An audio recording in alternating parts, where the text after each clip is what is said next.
آپ کو دکھاتے ہیں کراچی میں ایک نیا باغ جو کہ کھلنے والا ہے.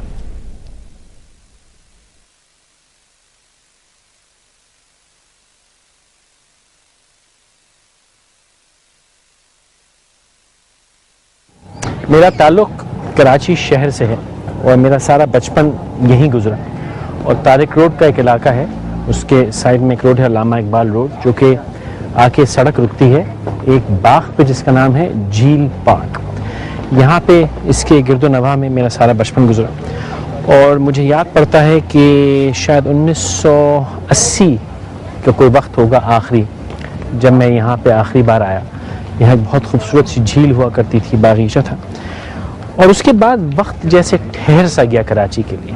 نہ جانے کس کی نظر لگی, لیکن جو حسن, جو خوبصورتی, جو روشنیوں کا شہر تھا وہ کہیں ٹھہر سا گیا.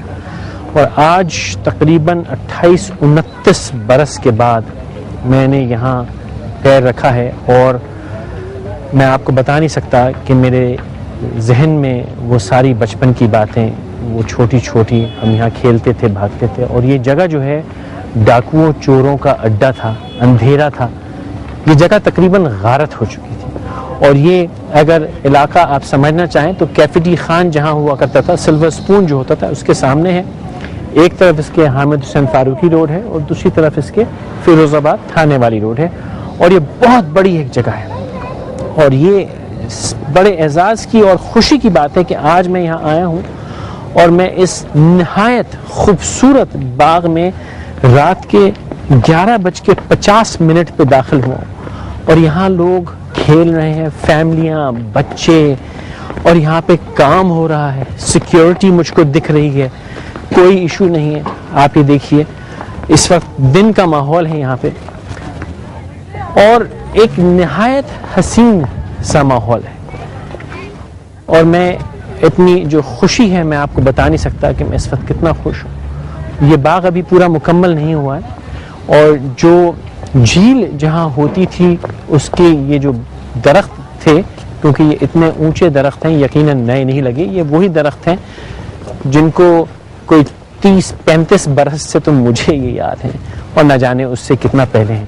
کراچی کبھی بہت خوبصورت شہر ہوتا تھا, چاروں طرف اس میں باغ تھے, جھیلیں تھیں.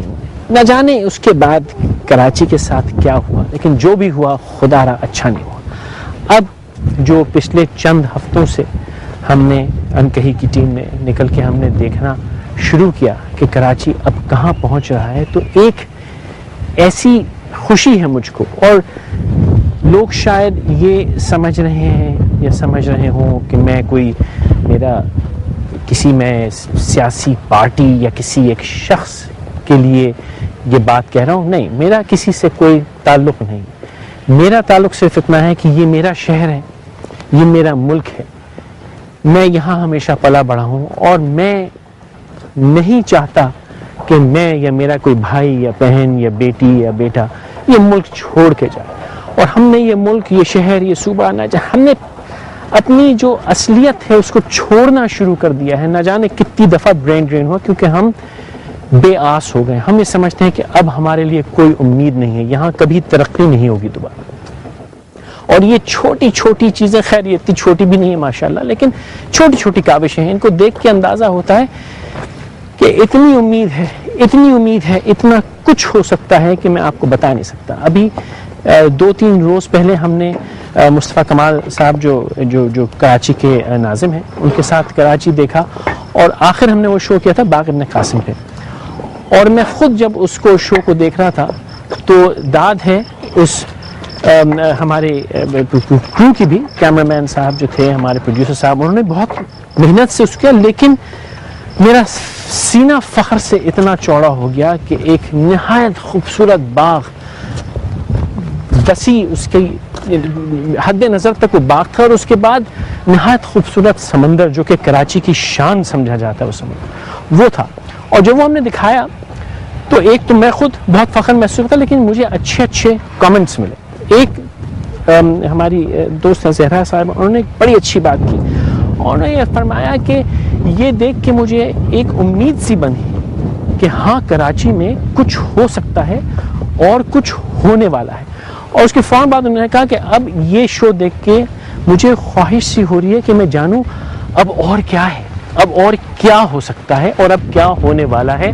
اور یہ وہ بچی ہے جو اکثر مجھے کہتی ہیں کہ بھائی میں اب اس ملک کو چھوڑ دوں گی، یہاں کچھ نہیں ہے، رہنا مشکل ہے، ترقی کے مواقع نہیں ہیں، نہ جانے ہم کا وغیرہ وغیرہ، جو آپ نوجوان لوگوں سے اکثر یہ باتیں سنتے ہیں.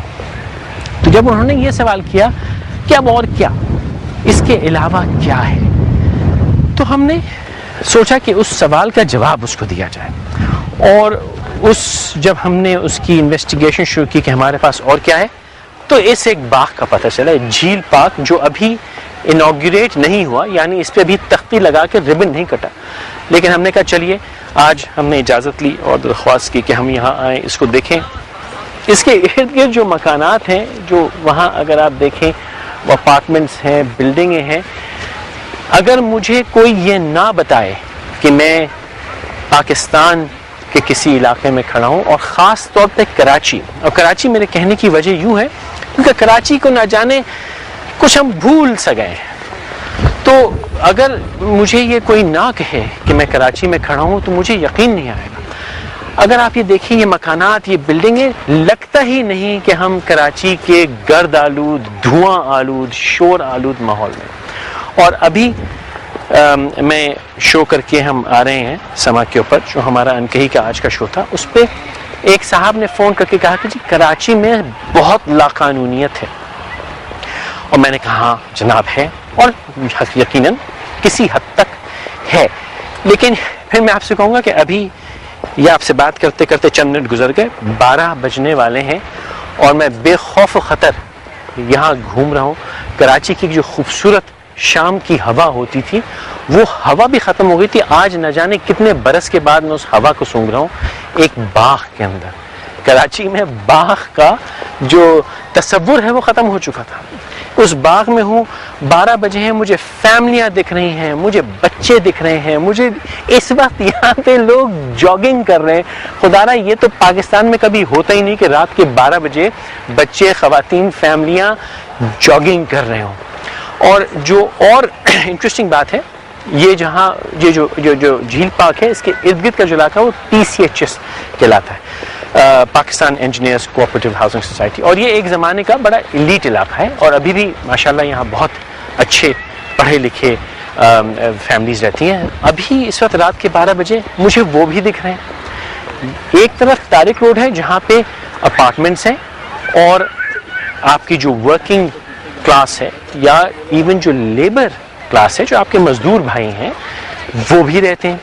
اس وقت مجھے وہ بھی دکھ رہے ہیں یہاں پہ. تو ہر جو طبقہ ہے اس کے لوگ ایک ساتھ یہاں موجود ہیں، گھوم پھر رہے ہیں، بھاگ رہے ہیں، دوڑ رہے ہیں. کوئی خوف و خطر نہیں ہے. شاید ہم آپ کو ابھی دکھا نہ سکیں، ایک اکیلی خاتون بیٹھی ہیں اور وہ صرف ہوا کھا رہی ہیں. یہ وہ آسرے ہیں، یہ وہ آس ہے جو ہمارے ذہنوں میں کبھی رہ گئی. اور میں بار بار لوگوں کو کہتا تھا کہ بھائی کراچی اور پاکستان، جو مجھے میرے بچپن کا کراچی اور پاکستان اور لاہور اور اسلام آباد یاد ہے، وہ ایک بہت خوبصورت، بہت مین اسٹریم، جس میں تہذیب تھی، لطافت تھی، نزاکت تھی، وہ مجھے ملک یاد ہے، وہ مجھے اپنا شہر یاد ہے. اور لوگ میری بات نہیں مانتے تھے. تو یہ دیکھ کے اب میں شرطیہ لوگوں سے کہہ سکتا ہوں کہ میں صحیح تھا. اور یہ جو باغ مجھے یاد ہے، یقیناً اس میں ایک بہت بڑی جھیل ہوا کرتی تھی. وہ جھیل تو اب نہیں ہے، کیونکہ یقیناً اس کو اب بنانے کی کاسٹ شاید اویلیبل نہ ہو، یا مینٹیننس ممکن نہ ہو. کراچی میں اب پانی بھی نہیں رہا، کیونکہ یہ نیچرل جھیل نہیں تھی، مین میڈ تھی. تو جھیل تو بند کر دی گئی ہے، لیکن پانی کا تالاب ہے. یہ 12 دری تو نہیں ہے، لیکن 2 بیٹھنے کی جگہیں ہیں. اس کے اندر کھلا ہوا ہرا لون ہے، درخت ہیں. اور یہ وہ درخت پرانے وہی درخت ہیں جن کے نیچے اگر میں اس درخت کو ابھی ہاتھ لگاؤں تو شاید یہ وہی درخت ہو جہاں کبھی میں نے آخری بار سن 80 میں 28-29 برس پہلے ہاتھ لگایا ہو. اور آج 28-29 برس کے بعد میں دوبارہ اس باغ میں آیا ہوں. اور یہ صرف کہنے کی بات نہیں ہے. اگر ہم ارد گرد دیکھیں تو یہ مسکرا رہے ہیں لیکن یہ واقعی رات کے 12 بجے یہ فیملی ہے اور یہ گھوم رہے ہیں اور بلا خوف و خطر بیگم بچوں کے ساتھ گھوم رہے ہیں. 12 بجے رات کے کراچی میں ایسا ہوتا نہیں ہے. اور عجیب بات یہ ہے کہ کراچی بہت غیر صحت مند شہر بھی ہے. لوگ ایکسرسائز یہ وہ نہیں ہے کیونکہ دن بھر میں تو ٹائم نہیں ہوتا. یہ جو فیملی یہاں بیٹھی ہوئی ہے, آپ لوگ جاگ کر رہے ہیں؟ آپ رات کے 12 بجے جاگ کیوں کر رہے ہیں؟ دن میں ٹائم نہیں. اور 12 بجے پہلے جاگ کہاں کرتے تھے؟ ٹریڈ مل ایٹ ہوم, تازہ ہوا کے ساتھ ٹریڈ مل کی. ایگزیکٹلی. ہاں بیٹی, اچھا بیٹا کہہ دیتا ہوں. چلیے ہاتھ ملائیے. آپ کا جو انٹرویو ہوا تھا وہ مجھے لے لیا اس میں, ٹھیک ہے؟ آپ آ جائیے 2 منٹ کے لیے, آ جائیے ہمارے ساتھ. بہت شکریہ, بہت شکریہ. یہ ایک کوئی فراڈ نہیں ہے, میں جھوٹ نہیں بول رہا, یہ میں بناوٹی ہم بات نہیں کر رہے, اور یہ ہم آپ کے لیے انکٹ اس لیے چلا رہے ہیں کہ یہی فیملیز ہیں, یہی چھوٹے چھوٹے بچے ہیں, اور یہ فیملی جو ہے یہ رات کے 12 بجے کراچی شہر کے اندر جاگ کر رہے ہیں. نہ دیکھا نہ سنا, اور اگر میں یہ کسی کو کہوں گا تو مانے گا بھی نہیں. اور خدا گواہ ہے, میں قسماً کہہ سکتا ہوں آپ کو بغیر ایگزیجریشن کے, جب ہم نے یہ سوچا کہ بھائی شو کے بعد یہاں آئیں گے کیونکہ ہم دیکھنا چاہتے ہیں کہ رات کی روشنیوں میں یہ باغ کیسا لگتا ہے, تو ہم سوچ رہے ہیں باغ ہوگا, اچھا ہوگا, خوبصورت ہوگا, بنا لیا ہوگا. لیکن آپ کو اندازہ نہیں ہے کہ میں کتنا خوش ہوں. ایک چیز میں اور دکھانا چاہوں گا آپ کو, وہ جو گھاس کاٹنے کے لیے مشین استعمال ہو رہی ہے وہ الیکٹرک لان موور ہے. وہ ہاتھ سے مزدوروں کی طرح گھسیٹا نہیں جا رہا, وہ مشینی ہے, جس سے اندازہ یہ ہوتا ہے کہ انسانیت کی قدر کی جا رہی ہے, انسان کو انسان سمجھا جا رہا ہے, اور ماڈرن ٹیکنالوجی کے ساتھ یہ کام ہو رہا ہے. کسی عجیب و غریب طریقے سے نہیں ہو رہا, سوچ سمجھ کے ساتھ ہو رہا ہے. میں کراچی کے جھیل پارک میں آرام سے گھوم رہا ہوں, اور وہ کراچی جو کہیں ٹھہر گیا تھا تقریباً 1980 کی بات ہے, وہ مجھے اب لگتا ہے کہ دوبارہ سے کراچی زندہ ہوا. جس شخص کی یہ کاوش ہے, محنت ہے, اس کا شکریہ کرنا ہم پر لازم ہے. عمر بھائی بہت شکریہ, جی تھینک یو, وقت نکالا. یہ میں نہایت سچائی کے ساتھ آپ سے کہہ رہا ہوں کہ 30 سال کے بعد میں وہاں آیا ہوں جہاں میں نے بچپن گزارا ہے. اچھا, at least I have one real witness. میں نے سنتی تھی یہ باتیں, حقیقی وٹنس, میں پکا وٹنس ہوں. وہ جو روڈ ہے وہاں پہ وہ مکان ہے جہاں ہم نے سارا بچپن کھیلے کودے, وہ جہاں اپارٹمنٹ سے ہمارے دوست کا گھر تھا, ہم وہاں کھیلے کودے, اس جگہ پہ ہم ہمیشہ رہے. اور یہ تقریباً سن 80 میں برباد ہو گیا. اس کو کھولنے کا ایک تو خیال کہاں سے آیا, اور اس کے لیے کرنا کیا پڑا, ذرا یہ تو بتائیے. ویل فیصل بھائی, میں کہاں سے شروع کروں. ایکچولی کراچی کی ساری ہی چیزوں کو کھولنا پڑا ہے. بالکل کسی بھی چیز کی بات کریں تو وہ, جب میں کہتا ہوں نا کہ بھائی ہم I mean you must have heard my statement کہ ہم نے 2 سالوں میں 60 سالوں کا کام کیا ہے. دیکھا, تو لوگ یہ شاید سمجھتے ہوں کہ میں صرف statement for the sake of statement یہ بات کر رہا ہوں. نہیں, میں for the sake of statement نہیں کہہ رہا. ابھی تو چلے آپ پارک میں کھڑے ہیں, جھیل پارک میں, یو آر دا وٹنس کہ 30 سال پہلے یہ پارک آباد تھا. بالکل. پھر کیا ہو گیا پاکستان کے, کیا رک گیا تھا کہ بند ہو گیا تھا, کہ پاکستان کئی جو ہے وہ چھٹیوں پہ ہنی مون پہ چلا گیا تھا, کیا ہو گیا تھا, مطلب سو گیا تھا, سلیپنگ بیوٹی. تو کیا ہوا اس کے وجہ, تو I mean it's a long story. میں آپ کو بتاؤں کہ پارک تو چلے ہیں. جب مجھ سے کہتے ہیں لوگ کہ سیویج اور پانی کا جو نظام تھا 60 سالوں میں اگر ہم ذرا بھی اس پہ کام کرتے ہیں تو آج مجھے 30 ارب روپے خرچ نہیں کرنے پڑتے. ٹھیک ہے, میں کچھ اور کر رہا ہوتا اس کی وجہ سے کہ یہ سارا پیسہ زمین کے اندر چلا گیا. بالکل. تو کسی کو نہیں دکھا, کسی کو دکھا بھی نہیں. ٹھیک ہے. تو اگر کوئی کہتا ہے کہ اس نے کچھ کام کیا ہوتا یہاں پر, تو سب سے پہلے سیویج اور پانی کی لائنیں ڈالتا ہے, بیسک نیسیسریز آف لائف. ٹھیک. آج مجھے شرم آتی ہے بولتے ہوئے کہ جب دنیا چاند پر جا رہی ہے تو پاکستان کے ریونیو انجن سب سے بڑے شہر, 2 پورٹ والے شہر میں, جو کہ جس کو ہم پاکستان کی بیک بون کہتے ہیں, پاکستان کا انٹرنیشنل شہر کہتے ہیں, وہاں پر میں گٹر لائنیں ڈال رہا ہوں. مجھے شرم آتی ہے کہتے ہوئے. لیکن 60 سالوں کے بعد دنیا چاند پر جا رہی ہے اور ہم پاکستان کے سب سے بڑے شہر میں گٹر لائنیں ڈال رہے ہیں. ہمیں یہ اٹسیلف جو ہے نا ایک بہت بڑا ہم پر جو ہے وہ ایک ہمارے لیے آئینہ ہے کہ لک کیا کرتے ہیں, ہم کہاں کھڑے ہیں. ٹھیک ہے. آج 60 سالوں کے بعد ہم کہاں کھڑے ہیں کہ یہ گاؤں دیہات نہیں ہے, کسی آؤٹ اسکرٹس کی بات نہیں ہو رہی. 2 کروڑ لوگوں کا شہر ہے. پاکستان کے ریونیو انجن جو کہ پاکستان کو 68% ریونیو کما کر دیتا ہے جو شہر, یہ وہ شہر ہے. اس شہر میں آج ہم یہ بتاتے ہیں کہ پورے پاکستان کے لوگ یہاں رہتے ہیں. اس شہر میں آج ہمیں 30 ارب روپے پیسے خرچ کرنے پڑے. 30 ارب روپے کس کام کے لیے؟ پانی اور سیوریج کی لائنوں میں. شیم آن اس, ٹھیک ہے. بٹ ایک یہ تو ہو گئی ہماری ریئلٹی, تو یہ تو جہاں کھڑے تھے ہم. اب کیا ہے, اگر تو میں یہ پیسے خرچ کر کے فیصل بھائی, الطاف بھائی کو 5 کروڑ روپے دے کر میں ناظم بنتا نا, تو مجھ سے یہ کام کرانا کوئی نہیں سکتا تھا, مجھ سے نہیں کرا سکتا تھا کوئی کام. میں کیا کرتا, اس 5 کروڑ روپے جو میں نے انویسٹمنٹ کی ہوئی تھی الطاف بھائی ریکوری کرتے, میں پہلے ریکوری کرتا. پھر میں ریکوری تو انویسٹمنٹ تو پہلے پوری کرتا, اس کے بعد میں بھائی انویسٹمنٹ جب انسان کرتا ہے تو پروفٹ کے لیے کرتا ہے نا. ٹھیک ہے, تو 5 کروڑ کے میں 50 کروڑ بناتا یار, ٹھیک ہے, تاکہ اس لیے کہ مجھے آئندہ بھی اگر پیسے دینے ہو تو منافع بخش بینک آ رہی ہے نا. میرا تو 1 روپے خرچ نہیں ہوا. مجھے لوگ جانتے نہیں تھے, مجھے تو میرے اوپر یہ پریشر تھا. جب آپ کو یہ والا پریشر ہو نا کہ یار آپ کو 60 سالوں کا کام کرنا ہے, تو فیصل بھائی صبح سے آپ کام شروع کرتے ہیں اور روزانہ یہ پلان کرتے ہیں کہ ڈنر اپنی فیملی کے ساتھ کریں گے, لیکن وہ دن نہیں آتا کبھی بھی. ٹھیک ہے, میرے پاس تو وہ دن نہیں آتا. میرا فیوریٹ سوال, اس کا جواب دیجئے. خرچہ اس پہ میں نے کر لیا ہوں گے اب تک, میرا خیال ہے کہ اراؤنڈ 17 to 18 کروڑ روپے.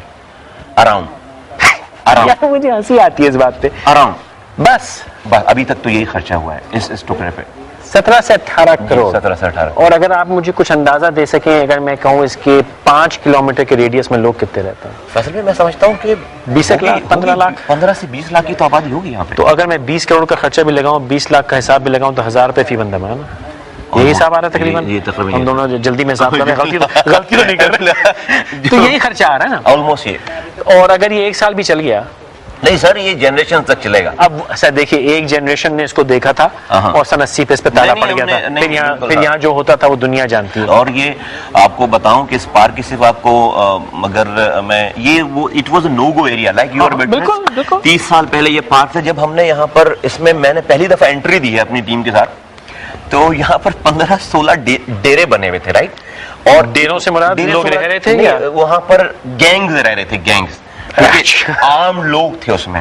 یہ جو سراؤنڈنگ ایریا میں جتنی بھی چوری ڈکیتی اسنیچنگ ہوتی تھی نا, وہ لوگ اس پارک میں آ کر ڈم ہو جاتے تھے. جو بھی اس پارک کے اندر آ گیا, nobody used to follow them. وہ محفوظ تھا. ٹھیک ہے, وہ محفوظ تھا. نو گو ایریا تھا یہ سارا. 15-16 چھوٹے چھوٹے, اور وہ سارے سراؤنڈڈ تھے, بشز تھے یہاں پہ, جھاڑیاں تھیں. آپ کچرا جلتا تھا. ایک آدمی کی صرف چلنے کی جگہ ہوتی تھی یہاں پر, اور باقی آپ جائیں تو اندر آپ کو پھر وہ چھوٹے چھوٹے ڈیرے بنے ہوئے نظر آئیں, آپ کو لوگ بیٹھے ہوئے نظر آئیں گے. نہ جانے کیوں ہم یہ چھوٹے چھوٹے اخراجات کرنے سے قاصر ہیں, اور ہم بلا وجہ کی فضولیات میں لگے ہوئے ہیں. آپ سب سے میری درخواست یہ ہے کہ ایسی چیزوں کے عادی ہو جائیں, تاکہ آپ ایسی چیزیں سرکار سے مانگیں. آپ جب مانگیں تو سرکار تو دے گی. مصطفی کمال صاحب, ایک بار پھر بہت شکریہ. اور میں آج جو ہے یہ میرا ذاتی شکریہ ہے, کیونکہ یہ میرا بچپن ہے. ہاں نہیں جی, آپ کا شکریہ میں ان تمام لوگوں تک میں پہنچانا چاہوں گا آپ ہی کے ذریعے, جو میری ٹیم کا حصہ ہیں, میرے یوسی ناظم, میرے ٹاؤن ناظم, میری پارٹی لیڈرشپ, اور میرے بیوروکریسی, میرے ساتھ جو لوگ کام, اس لیے کہ دیکھیں مصطفیٰ کمال نے تو یہاں پر آ کے جو وہ کھدائی نہیں کیا کچھ, ہم نے آ کے تو آرڈرز ہی دیے ہیں, صاف بات یہ, ٹھیک ہے, اور احکامات ہی دیے ہیں سارے, لیکن یہاں پہ ریئل فورس نے کام کیا ہے. ایک وہ مزدور, ایک وہ مالی جس نے اس باغ کو سجایا. ایک سوال و درخواست, وہ چائنا گراؤنڈ بھی ہے یہیں سے تھوڑی سی دور, ہاں, اس کے لیے کوئی ارادہ ہے؟ چائنا گراؤنڈ پہ میرا پروگرام ہے کہ اس کو ہم ایک اچھے سے انڈور گیم میں کے اسٹیڈیم میں اس کو کنورٹ کریں گے انشاءاللہ. وہ میری رہائش اس چائنا گراؤنڈ کے آگے رہی ساری زندگی, اور وہ اس چائنا گراؤنڈ میں مجھے یاد ہے بطخیں ہوتی تھیں, جھیل تھی, سرکنڈے تھے. اسی زمانے میں, زیادہ پرانی بات نہیں ہے یہ, کوئی 30-32 سال پرانی بات. آپ بہت پرانے. بہت شکریہ, تھینک یو سو مچ. اللہ حافظ. یہ تو جھیل پاک ہے کراچی کا. آج ایک خبر پڑی اخبار میں, گجر خان میں, کہ جائیداد کے جھگڑے میں وہ ایک جو پارٹی تھی اس نے دوسری پارٹی کی 2 عورتوں کو اٹھا لیا, گھر گئے کے ان کو بہت مارا پیٹا, اور حالات یہاں تک ہوئے کہ جن کی عورتیں اٹھ گئی تھیں ان میں کوئی ہمت نہیں تھی اس سلوک سے. انہوں نے پولیس کو فون کیا, پولیس آئی, نکالا, لیکن وہ عورتیں شدید زخمی تھیں, اور ایک عورت جس میں سے تھی وہ 6 ماہ کی حاملہ تھی, بچہ ضائع ہو گیا, اور وہ شدید زخمی ہے, زندگی اس کی خطرے میں ہے. وقفہ لیتے ہیں ایک مختصر, اس کے بعد بات کرتے ہیں کہ ہم ظالم مرد اس معاشرے کے اس طرح کی حرکتیں کیوں کرتے ہیں؟ ہمارے ساتھ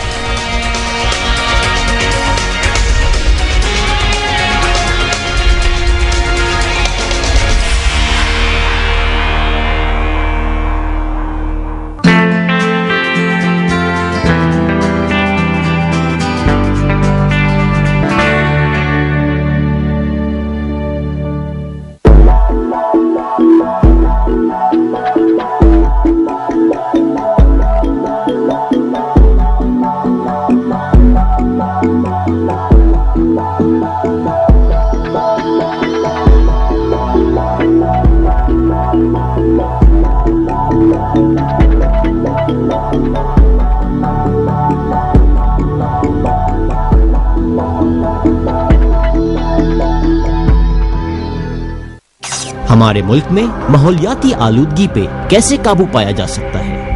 مسائل کی حل کی طرف پہلا قدم، پوچھئے صحیح سوال۔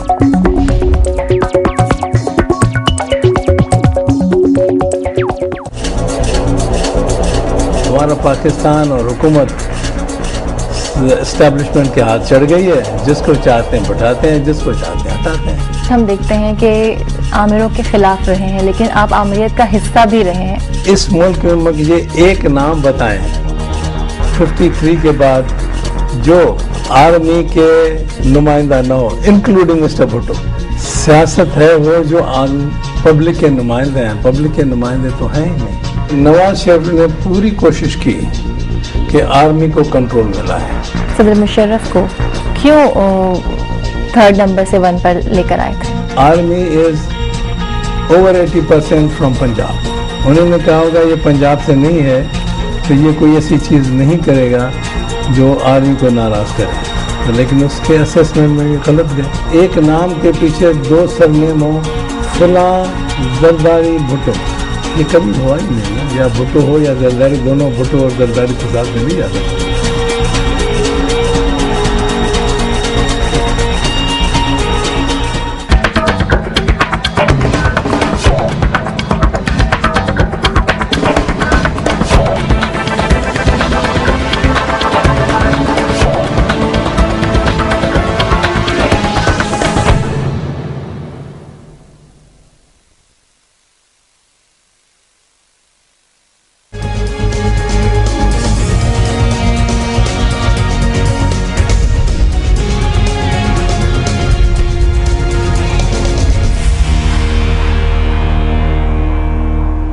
کے میں ہمارے ساتھ رہنے کا بہت شکریہ۔ کال کرنا چاہیں تو 021-227-0839۔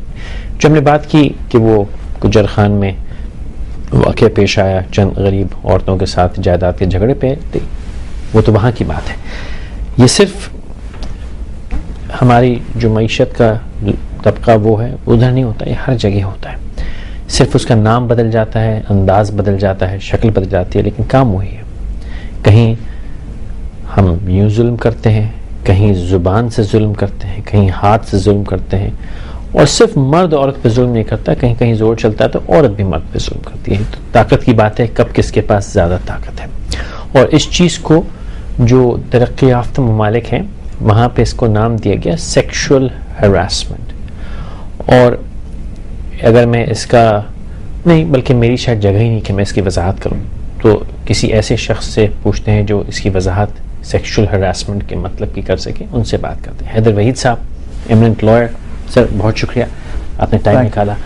وکالت صبح شام کورٹ میں، جج صاحب، تو یہ جج صاحب تو ہم وکیل لوگ کورٹ میں کر لیتے ہیں۔ آج ہمیں یہ سمجھائیے کہ کورٹ سے باہر عام زندگی میں پڑھے لکھے لوگ، سمجھدار لوگ جو دنیا گھومتے پھرتے ہیں، پیسے کی کمی نہیں ہے، تعلیم کی کمی نہیں ہے، وہ ایسی بھونڈی حرکتیں جسے سیکشول ہراسمنٹ کہا جاتا ہے وہ کیوں کرتے ہیں؟ دیکھیں جی، سیکشول ہراسمنٹ جو ہے وہ ہوتی پوری دنیا میں ہے، امریکہ میں بھی ہوتی ہے جو کہ ایک ایڈوانسڈ ملک ہے۔ تو جو کازز میں سمجھتا ہوں کہ یہاں کی سیکشول ہراسمنٹ کے ہیں وہ سننے کے بعد شاید آپ یہ کہیں کہ لیکن یہ امریکہ میں تو نہیں ہے، وہاں بھی ہوتا ہے۔ لیکن سمجھنے کی بات یہ کہ اس میں کلچرل ایسپیکٹ جو ہے سیکشول ہراسمنٹ میں from jurisdiction to jurisdiction, country to country, وہ بھی بہت امپورٹنٹ ہوتا ہے۔ ٹھیک ہے، تو جو ریزنز یہاں کے ہیں وہ ضروری نہیں امریکہ کے ہوں، اینڈ ریزلٹ ہو سکتا ہے سیم ہو۔ ٹھیک ہے. یہاں کے کازز میں دیکھیں آپ اگر بالکل بنیادی چیز پہ جائیں تو امپورٹنٹ یہ ہے کہ پہلا سوال تو آپ یہ کریں کہ کیا ہم نے عورت کو ایک انسان بھی تسلیم کیا ہے پاکستان میں ابھی تک؟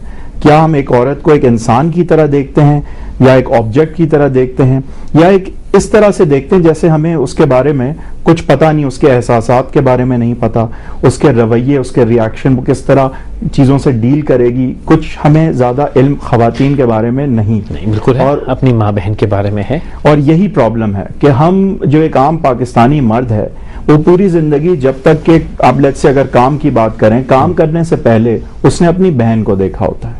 دو طرح کی خواتین ہیں اس کے لیے، ایک بلکہ خاتون ہے بہن یا دو بہنیں، اور پھر باقی عورتیں ہیں. تو اس نے اپ برنگنگ میں اپنے ایک عورت کو سمجھا ہی نہیں. بہن سے جنرلی ایک ڈسٹنٹ ریلیشن شپ ہوتا ہے، اس کے بعد آپ کی سکولنگ میں یا ویسے صرف ڈسٹنٹ نہیں، خدمت کا ریلیشن شپ بھی ہوتا ہے، بلکہ بہن تو خدمت گزار بھی ہوتی ہے. تو آپ بہت ساری چیزیں سمجھ بیٹھتے ہیں ایک عورت کے بارے میں، اور آپ کا ایکسپوجر انتہائی لمیٹڈ ہوتا ہے. آپ نے ابھی تک کتنی خواتین ہیں جن کو کہ آپ جن سے بات بھی کی ہوتی ہے ایک عام پاکستانی مرد نے، اس کہ جب کہ وہ ایک ورک پلیس میں جا کے انکاؤنٹر کرتا ہے ایک خاتون کو، تو اس نے تو سمجھا ہی نہیں کہ ایک خاتون جو ہے وہ کیا ہے، کہ وہ بھی ایک انسان ہے. کہ جب ایک خاتون جو ہے ایک مرد کو دیکھ کے ہنستی ہے تو اس کا یہ مطلب نہیں ہے کہ وہ آپ کو کسی طرح سے انٹائس یا سولیسٹ کر رہی ہے یا آپ کو کسی طرح کا پروپوزل بھیج رہی ہے. ہو سکتا ہے کہ آپ کی ٹائی انتہائی احمقانہ ہو اس لیے وہ ہنس رہی ہے. نہیں، آپ کی تو ماشاءاللہ اچھی ہے ٹائی. تو کہنے کا مقصد ہے ایک عورت کو پہلے تو ایک انسان کی طرح سمجھا جائے. ٹھیک ہے. اور کیونکہ ایک عورت کے حوالے سے ایکسپوجر ایک عام پاکستانی مرد کا مختصر اور محدود ہے، اس لیے ایک عورت کی سمجھ نہیں. تو پھر اب ایک چیز جس کی سمجھ نہیں، کوئی بھی چیز ہو، یہ تو ایک انسان کی بات ہے، کوئی چیز کی جب سمجھ نہ ہو تو اس سے آپ جب ڈیل کرتے ہیں تو ظاہر ہے کہ اس ڈیلنگ میں کوئی کمی ضرور ہوتی ہے. تو ایک روٹ سے ضرور اس بات کو سمجھنا ہے کہ ہم نے اب جس طرح اگر آپ یہ بات کریں کہ ڈومیسٹک ورکرز ہیں، نرسز ہیں، کام پہ جانے کی ایک عورت کی، اب کیا ہم نے واقعی یہ ایکسیپٹ کیا ہے اپنے معاشرے میں؟ اب میں اوور آل کہہ رہا ہوں، ایک طبقے کی بات نہیں کر رہا، کہ کیا ابھی تک ہم نے ایکسیپٹ بھی کیا ہے کہ ایک عورت کام کر سکتی ہے، کہ ایک عورت کا کام کرنا ایک اس کے شوہر کی کمزوری کی نشانی نہیں ہے. وہ کام ہو سکتا ہے ایک پیسے کمانے کے لیے کر رہی ہو. اچھا ہے، صرف کام کرنے نہیں، وہ عورت جو خریداری کرنے بازار نکلی ہے، بازار پیاز خریدنے گئی ہے، اس کے ساتھ بھی وہ جو ہو رہا ہوتا ہے، اشارے بازی ہو رہی ہوتی ہے، وہ چھیڑ چھاڑ ہوئی، تو وہ بھی تو ہے، تو وہ بھی سیکشل ہراسمنٹ میں بالکل آتا ہے، سیکشل ہراسمنٹ میں آتا ہے. بلکہ اس کی بہت ہی براڈ، دیکھیں سیکشل ہراسمنٹ ایک انتہائی براڈ ڈیفینیشن ہے.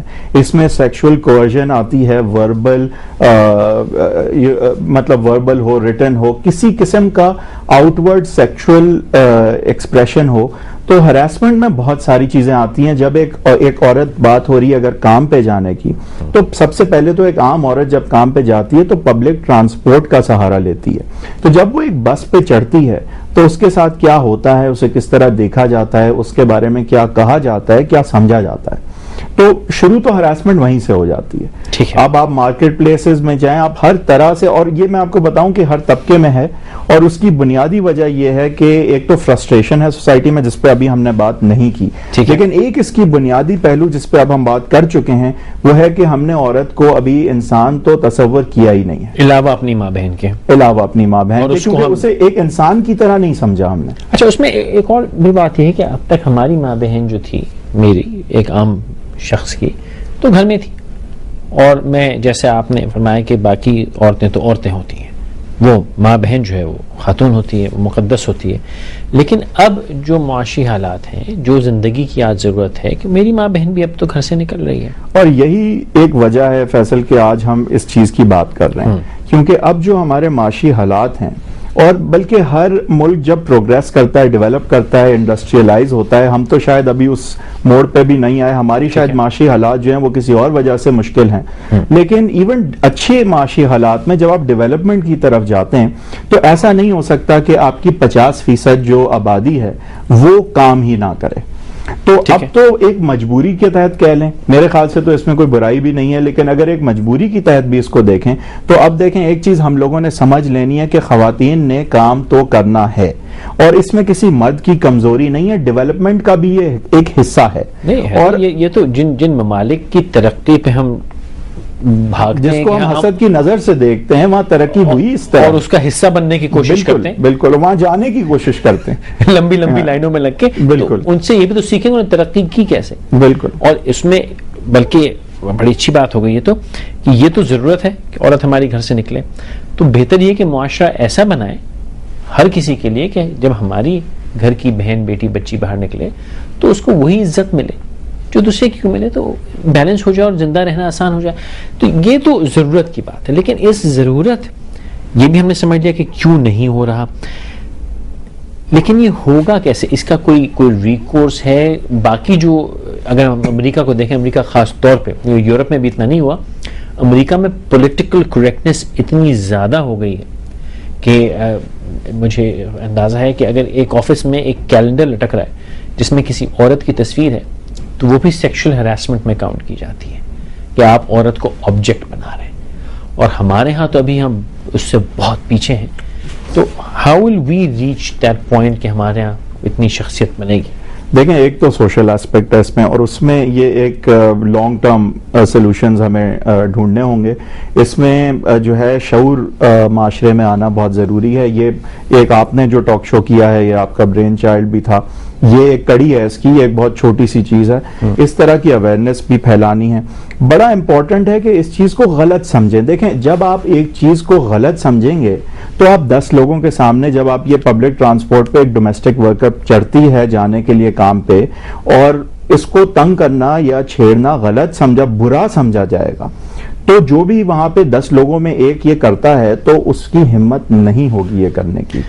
انہوں نے فرمایا کہ جب اس چیز کو برا سمجھا جائے گا, 10 میں سے ایک کرے گا, تو اس کا میں تھوڑی سی ان کے بتا دوں, شاید ان کو پتہ نہیں ہے کہ ایک جب چھیڑ چھاڑ کرتا ہے 10 سارے مل کے بھائی بن جاتے ہیں, اس کی پٹائی بھی خوب کرتے ہیں ہمارے معاشرے کے اندر. لیکن بہرحال ابھی ایک مختصر وقفہ لیجیے, پھر ہم ان سے معلوم کرتے ہیں حیدر وحید صاحب سے کہ اگر ایسی سچویشن میں ہو تو اس کا حل اور علاج کیا ہے. ہمارے ساتھ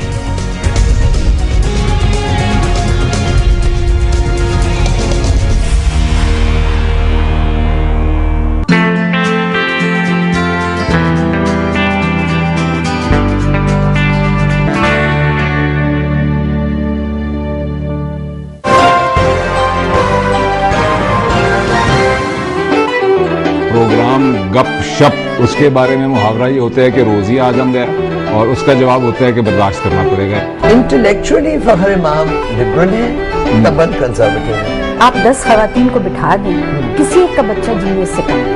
What have we done to this generation? 2 مختلف لوگوں کو بلا لیتے ہیں, ان کو آپس میں لڑا دیتے ہیں. تو ہمارے ہاں تو حکومت ماسی بیڑا ہوتا ہے, وہ نہ لڑے تو جو ہوسٹ ہوتا ہے وہ خود ایک کے ساتھ لڑ پڑتا ہے. اتنا زیادہ ہمارے پہ پریشر ہے, ہمارے فاٹا ریجن اور بلوچستان اور اس طرف. میڈیا ایک مانسٹر ہے. ہم کیسے جا رہے ہیں پاکستان؟ اچھا یہ مت کہنا بجلی نہیں ہے, پانی میرے گھر بھی نہیں ہے, آٹا میں بھی کھاتا ہوں, مجھ کو پتا ہوگا مہنگا ہوگا. ایک مائنڈ لیس ایپنگ یا کاپی کیٹ کلچر ڈیولپ ہو گیا.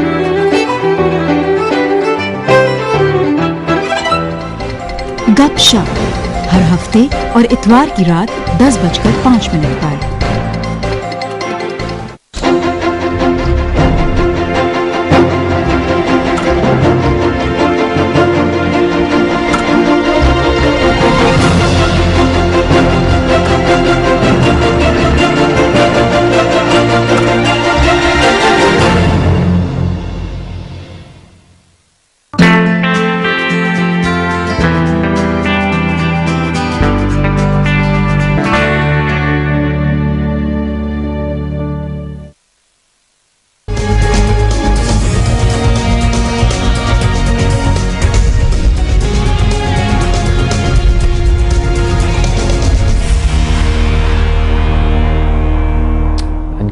لینے کا بہت شکریہ. حیدر وحید صاحب بیٹھے ہوئے, ہم بات کر رہے ہیں سیکشل ہراسمنٹ کی. حیدر, ایز اے لائر مجھے یہ بتائیے کہ اگر, اچھا پہلے تو ایک اور بتائیے, یہ ہم عورتوں کی بات تو کر رہے ہیں, کیا سیکشل ہراسمنٹ ورک پلیس میں یا ڈومیسٹک سرونٹس میں بچوں, میل چائلڈ یا آدمیوں کے ساتھ بھی ہوتی ہے؟ کیونکہ ہمارے گھر میں چھوٹے بچے بھی کام کرتے ہیں. نہیں, بالکل ہوتی ہے. اس کی پریولنس پاکستان میں کچھ حد تک کم ہے مغربی ممالک کے مقابلے میں, لیکن ہوتی ہے. اسپیشلی یہ جو ہے وہ مینٹرنگ ریلیشن شپ, جب ٹیچر اسٹوڈنٹ ریلیشن شپ جو ہے, اس میں ایون مردوں کے ساتھ ٹیوشن ٹائپ اور اس طرح کی جہاں ایک مینٹور ہوتا ہے، ایک آپ سے بہت سکلز میں اور نالج میں سپیریئر پوزیشن پہ کوئی خاتون ہوتی ہیں، تو اس سچویشن میں پھر بھی مردوں کے حوالے سے یہ انسیڈنٹس پاکستان میں بھی ہوتے ہیں، بٹ مغربی ممالک میں اس کی انسیڈنس جو ہے قدرے زیادہ ہے. ٹھیک ہے، اچھا یہ تو یہ والی بات ہوئی. اب واپس آتے ہیں کہ اگر اس قسم کی سچویشن ہو تو یقیناً یہ اسپیکٹرم بہت بڑا ہے کہ کس قسم کی سیکشل ہراسمنٹ ہے، کس طرح پروف ہو سکتی ہے، اس کی لیگل ریکورس کیا ہے. اور ہمارے ہاں ایک عورت کا تقدس ہے، اس کی ایک عزت ہے، وہ سب سے بڑا فیئر یہ ہوتا ہے کہ اگر عورت آ کے کہے کہ میرے ساتھ کوئی زیادتی ہوئی یا مجھے چھیڑا بھی گیا تو وہ عورت ہی بدنام ہوتی ہے بدنصیبی سے. تو وہ قانون اس کو کس طرح پروٹیکٹ کرتا ہے اور اس کا قانونی پہلے کیا ہے؟ تو لیگل ریمیڈیز پہ اگر بات کریں تو 3 طرح کی لیگل ریمیڈیز ہیں. پہلی تو جی آپ کی basically sexual harassment is a criminal offense, straight up it's a criminal offense if you outrage. آپ اگر ماڈسٹی آؤٹریج کریں جس طرح کی زبان پاکستان پینل کوڈ میں استعمال کی گئی ہے اس کے بارے میں، سیکشن 354 ہے میرے خیال سے، اس میں سزا بھی ہے اور یہ کرمنل offense ہے. FIR بالکل کاٹی جا سکتی ہے اور کٹوانا چاہیے، اور اگر FIR پولیس نہ کاٹے تو ہائی کورٹ سے بھی آپ رجوع کر سکتے ہیں پٹیشن فائل کر کے کہ یہ دیکھیں یہ جو ہے FIR نہیں کاٹ رہے، تو ہائی کورٹ بھی ڈائریکشن دے سکتی ہے پولیس کو کہ نہیں یہ FIR کاٹی جائے. کرمنل آفینس ہو گیا، کرمنل آفینس ہے، اس میں 2-3 سال کی سزا بھی ہے.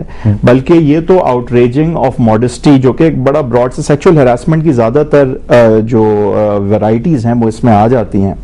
یہاں تک کہ آپ کو میں ایک انٹرسٹنگ چیز بتاؤں کہ اس کے بعد کا جو سیکشن ہے پینل کوڈ کا، اس میں اگر آپ کسی طرح سے پبلک میں ایک خاتون کے کپڑے جو ہے وہ کچھ کرنے کی کوشش کریں اس طرح کی چیز، تو اس کی سزائے موت بھی ہے.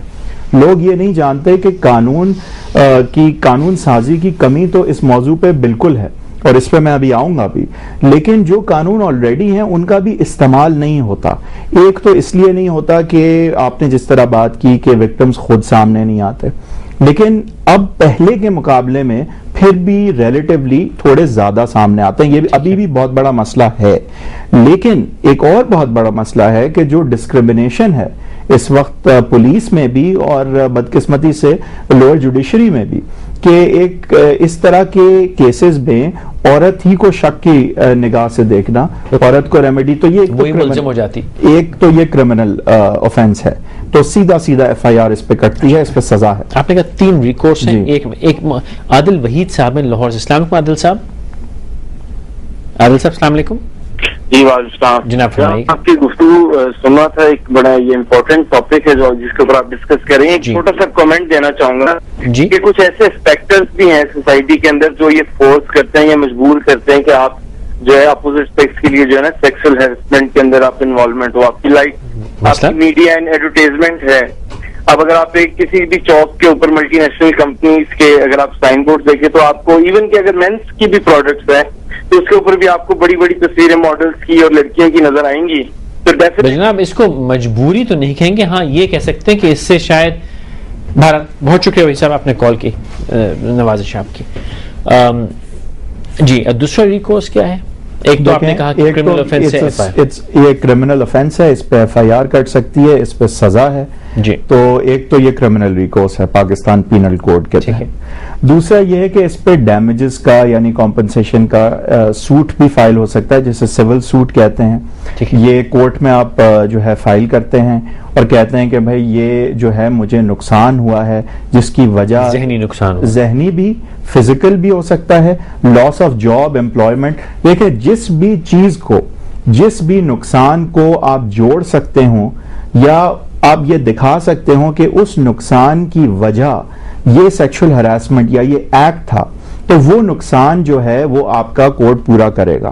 اب یہ کتنا زیادہ ڈیولپڈ ایریا انفارچونیٹلی ہمارے قانون یا ہماری عدالتوں میں اس وقت یہ بہت زیادہ ڈیولپڈ ایریا تو نہیں ہے، لیکن ڈیولپ کس طرح ہوگا جب زیادہ خواتین جا کے جو ہے کھٹکھٹائیں گی عدالت پہ اور کہیں گی کہ یہ ہمارے ساتھ ہو رہا ہے، اس کے لیے آپ ہمیں کمپنسیٹ کریں، تو نہ کہ عدالتیں جو ہیں وہ مجبور ہوں گی کہ اس ایریا کو ڈیولپ کریں، اس کے بارے میں سوچیں، اس پہ ججمنٹس لکھیں، بلکہ امپورٹنٹلی لیجسلیچر جو ہے یعنی کہ جو ڈیموکریٹکلی الیکٹڈ لوگوں کے نمائندے ہیں وہ بھی مجبور ہوں گے کہ اس موضوع پہ کوئی قانون سازی کی جائے. تو یہ بات یہ ہوئی کہ ایک عورت کو کسی نے چھیڑا، تنگ کیا، اس کے لیے کام پہ رہنا مشکل ہو گیا، اس کو نوکری چھوڑنی پڑی، اس کا نقصان ہوا، تو یہ سوٹ بند. بالکل اس کی وہ ٹینجبل لاس ہو گیا. دیکھیں psychological inflection of emotional distress, اس میں ساری چیز. اب دیکھیں اگر کسی کے ساتھ ہراسمنٹ ہوتی ہے اور اس کی وجہ سے وہ اس حد تک ڈسٹرب ہو کہ وہ اس کو اپنی نوکری چھوڑنی پڑے، اس کی طلاق ہو جائے، اس کے اور بہت سارے نقصانات ہو جائیں، جب تک آپ وجہ جو ہے جوڑ سکتے ہیں ہراسمنٹ کے ایکٹ کے ساتھ، تو ہر طرح کا نقصان چاہے وہ ایموشنل ہو، فزیکل ہو، کسی بھی طرح کا ہو، تو وہ کمپنسیشن آپ کو ملنی چاہیے. ٹھیک ہے. ایک کال اور ہے، مس وجاہت ہیں اسلام آباد سے. السلام علیکم. السلام علیکم. جی فرمائیے. اللہ کا الحمدللہ. فرمائیے، وقت تھوڑا کم ہے، جلدی سے بتائیے. اچھا، بات آپ لوگوں کی بالکل صحیح ہے یہاں پہ. It's a very good topic and I am very glad کہ آپ لوگوں نے یہ ٹاپک اس پہ آپ نے بات چیت شروع کی ہے. جو ایڈوکیٹ صاحب بیٹھے ہوئے ہیں جی، ان سے صرف یہ کہنا ہے کہ عورتوں کو جو ہراس کیا جاتا ہے پروفیشنل لائف میں یا پھر گھر میں یا ہسبینڈز کرتے ہیں یا مارکیٹ میں یا جہاں بھی، تو زیادہ تر خواتین اس لیے چپ کر جاتی ہیں. اکارڈنگ ٹو آور سروے وہ اس لیے چپ کر جاتی ہیں، کورٹس میں نہیں جاتی، کیونکہ وہ پیرنٹس کے اور خاندان کو عزت، خاندان کی عزت کے لیے، ٹھیک ہے، اپنی عزت بچانے کی وجہ سے. رائٹ، بہت شکریہ. تو وہ والی بات ہم نے کہتی کہ اپنی، کیونکہ عورت کا تقدس ہے. دیکھیں جب زیادہ لوگ جائیں گے اور پڑھے لکھے لوگ بھی جائیں گے اور عدالتیں بھی اس میں انٹرسٹ لیں گی اور لیجسلیچر اسمبلیاں بھی اس میں انٹرسٹ لیں گی، یہ ایک ٹاپک بنے گا اور یہ پھر بات سامنے آئے گی کہ دیکھیں اس میں کوئی ٹیبو کی بات اس لیے نہیں ہے کیونکہ یہ کوئی ایک دو لوگوں کے ساتھ، یہ نہیں ہے کہ آپ کی بہن میں کوئی کمی تھی کہ اس کے ساتھ یہ ہوا. 80 سے 90% ہر سروے کے مطابق پاکستانی خواتین کمپلین کر رہی ہیں سیکشول ہراسمنٹ کی in the workplace, in one way or another. اور اگر اس کے بارے میں ابھی تک کیوں نہیں کچھ ہوا؟ کیونکہ 10-20 سال پہلے بھی یہی سوچ تھی کہ یہ عورت کا تقدس جو ہے وہ متاثر ہوگا اس سے، اپنے گھر کی عزت. دیکھیں بات وہی ہے، جب یہ بات کے بارے میں بات ہوگی تو پتہ چلے گا، جب یہ چیز نکلے گی کہ یہ کوئی عورت میں کمی یا اس کی میں خامی نہیں ہے کہ یہ ہو رہا ہے. جب لوگ سامنے آئیں گے تو پھر ایک دوسرے کو دیکھ کے ہمت بھی بڑھے گی. تو اب کیوں جیسا آپ نے کہا کہ 20 سال پہلے بھی یہی تھا، اب بات کیوں ہو رہی ہے؟ اب بات اس لیے ہو رہی ہے کیونکہ پہلے تو 5% خواتین شاید کام کرتی تھیں. اب یہ سامنے آ رہی ہے بات کہ ان معاشی حالات میں، مڈل کلاس میں ان پرٹیکولر، بٹ ہر طبقے میں یہ ممکن ہی نہیں ہے کہ صرف ایک ارننگ ممبر ہو فیملی کا. مطلب ہے کہ اب اپنی بہن بچی باہر آ رہی ہے، اب اپنی بہنیں، اپنی ماں، اپنے بیوی جب کام پہ جا رہی ہے تو ہر ایک کو یہ سوچنے پہ ہر ایک مجبور ہے کہ اس ایکٹیویٹی کو تسلیم کس طرح کیا جائے، اس کو ریگولیٹ کس طرح کیا جائے. وہ والی بات نا کہ ایک برائی کو جب ہم پنپنے دیتے ہیں تو گھوم گھام کے آتی اپنے ہی گھر ہے، اور اب وہ آ رہی ہے تو اور یہاں برائی ہے خاموش رہنا، کام کرنا نہیں. تیسرا ریکورس آپ نے بتایا FIR ہو گیا، کرمنل اوفینس ہے. دوسرا آپ نے کہا کہ دیکھیں تیسرا ریکورس، اگر تو آپ ایک ادارے میں کام کرتے ہیں تو ان کے سروس لاز بھی ڈسپلنری ایکشن کی بات ضرور کرتے ہوں گے اس طرح کی سچویشن میں. ٹھیک ہے. تو یہ جو تیسرا ریمیڈی ہے یہ ذرا لمیٹڈ ہے، ہر کسی کو یہ جو ہے پرووائڈڈ نہیں ہے، کیونکہ یہ ڈیپینڈ کرتا ہے کہ آپ ایسے ادارے میں بھی ہوں جہاں اس طرح کے سروس لاز ہوں یا بائی لاز بنے ہوں یا کوئی کمپنی کے رولز ہوں کہ جس کی یہ خلاف ورزی ہو. اس میں یہ بھی بڑا امپورٹنٹ ہے کہ دیکھیں جی اب ہونا کیا چاہیے گورنمنٹ کی سطح پہ بھی اور پرائیویٹ سیکٹر کی سطح پہ بھی، کہ یہ اب ہم نے اس کے بارے میں کرنا کیا ہے. امپورٹنٹ یہ ہے کہ گورنمنٹ کی سطح پہ کوئی کمیٹیز بنے، ایک میرے خیال سے ناظم کے کسی لیول پہ تعلقہ ناظم اگر رورل ایریاز ہیں یا کوئی ٹاؤن ناظم جو ہیں اس لیول پہ اگر کمیٹیز ہوں کہ کمپلینٹس جو وہاں داخل ہوتی ہیں ان کی انکوائری ہو سکے، اور اگر انکوائری میں یہ دیکھا جائے کہ کیس بنتا ہے تو ان اداروں کو، یہ کمیٹیز کو چاہیے کہ وہ جو FIR کاٹنا چاہتی ہیں ان کی مدد کر کے اس کیس کو پروسیکیوٹ گورنمنٹ کے تھرو کروانے میں مدد کریں. اب وقت ختم ہونے والا ہے، ایک چیز میں جاننا چاہوں گا آپ کے تجربے میں آف ہینڈ اگر پوچھوں، کوئی کیس ایسا ہے جہاں یہ sexual harassment at a workplace یا ڈومیسٹک سیکشل ہراسمنٹ کورٹ تک پہنچی ہو اور کورٹ نے کسی عورت یا جو کمپلیننٹ ہے اس کے حق میں فیصلہ ہوا ہو, ایسا کوئی ہے؟ دیکھیں جی, میں آپ کو بتاؤں کہ ایک تو کیس میرے پاس پرسنلی جو آیا تھا اس میں ایف آئی آر کے جو ایشوز تھے اس میں تو جو ہے وہ ابھی تک ٹرائل چل رہا ہے, تو ابھی تو کہہ نہیں سکتے کہ اس میں کسی قسم کی جو ہے کنوکشن ہوئی ہے یا نہیں ہوئی ہے. اس کے علاوہ آلدو میں تو سول لائر ہوں, لیکن میرے پاس اتفاق سے اس موضوع پہ کرمنل کیسز ہی آئے تھے, اور جہاں تک سول کیس کا تعلق ہے تو اس پہ بھی ابھی میرے علم میں ایسا کیس نہیں ہے جہاں پہ جو کنکلوڈ ہوا ہو میری اپنی پریکٹس کے حوالے سے, کیونکہ زیادہ تر میری اس موضوع پہ نہیں بلکہ زیادہ کمرشل اور پراپرٹی. بٹ جنرلی اگر آپ کے ذہن میں کوئی ہو ایسا کیس ابھی نہیں آیا ایسا؟ اس میرے ذہن میں اس وقت کیس نہیں ہے, لیکن ظاہر ہے کہ کنوکشنز ہوئے ہیں. میرے اپنے کیس کی میں بات کر رہا ہوں کہ میں, لیکن اس میں کوئی شک نہیں ہے کہ آپ اگر کیس لا اٹھا کے دیکھیں تو بہت کنوکشنز بھی ہوئے ہیں. بالکل یہ سوال پوچھنے کا مقصد یہ تھا کہ اگر کنوکشنز ہوئی بھی ہیں یا نہ صرف کنوکشن بلکہ کوئی کمپنسیشن کا فیصلہ بھی ہوا ہے تو وہ اتنے کم ہوئے ہیں کہ ہم کوئی مشہور کیس نہیں ہے ایسا, کیونکہ ابھی بھی ہمارے معاشرے میں طاقت, رتبہ, پیسہ یہ سب چیزیں چلتی ہیں. اس کو کہہ لینے میں کوئی شرمندگی نہیں ہے, حقیقت ہے, تلخ حقیقت ہے لیکن ہے. لیکن بات یہ ہے کہ پڑھے لکھے لوگ, وہ لوگ جو صاحب استطاعت ہیں, اگر وہ کمپلینٹ کرنا شروع کریں گے تو آہستہ آہستہ وہ ٹرکل ڈاؤن کرے گا اور یہ بھی ایک اچھی چیز فیشن بن جائے گی اور غلط کام کرنے والا ڈرنے لگے گا. یہ ویسے ہی ہے کہ اگر آپ کے گھر میں آپ دروازہ کھلا چھوڑ دیں اور ایک گھر کا دروازہ بند کر لیں تو چور جو ہو جائے وہیں جائے گا جہاں دروازہ کھلا ہے. تو اگر ہم یہ معاشرہ بناتے رہیں, کیونکہ اب یہ جیسے حیدر وحید صاحب نے فرمایا کہ اب یہ تو ہمیں ماننا پڑے گا کہ ہماری بہو بیٹی بہن بیوی بھی گھر سے باہر اب نکلے گی اور معاشرہ ترقی کر رہا ہے. ترقی کے ساتھ ساتھ برائیاں بھی آتی ہیں, اچھائیاں بھی آتی ہیں, تو ہمیں اس ترقی کے لیے اب تیار ہونا ہے. اور جن ترقی یافتہ معاشرے جن کے لیے ہم بھاگتے دوڑتے ہیں, حسرت سے اسے دیکھتے ہیں, اس کی حسد کرتے ہیں, بہتر ہے کہ ہم ان سے اچھی چیزیں یا انہوں نے جو ترقی کر لی ہے وہ سیکھ کے ہم یہاں پہلے لے آئیں, نہ کہ اس سارے سلسلے سے گزریں جس سے وہ سال گزر کے وہاں تک پہنچے. وحید صاحب بہت شکریہ, ویری امپورٹنٹ ڈسکشن. ہمیشہ کی طرح حیدر وحید صاحب سے بات کرنا چاہتے ہیں www.ankahi.tv پر ان کے لیے پیغام چھوڑ سکتے ہیں.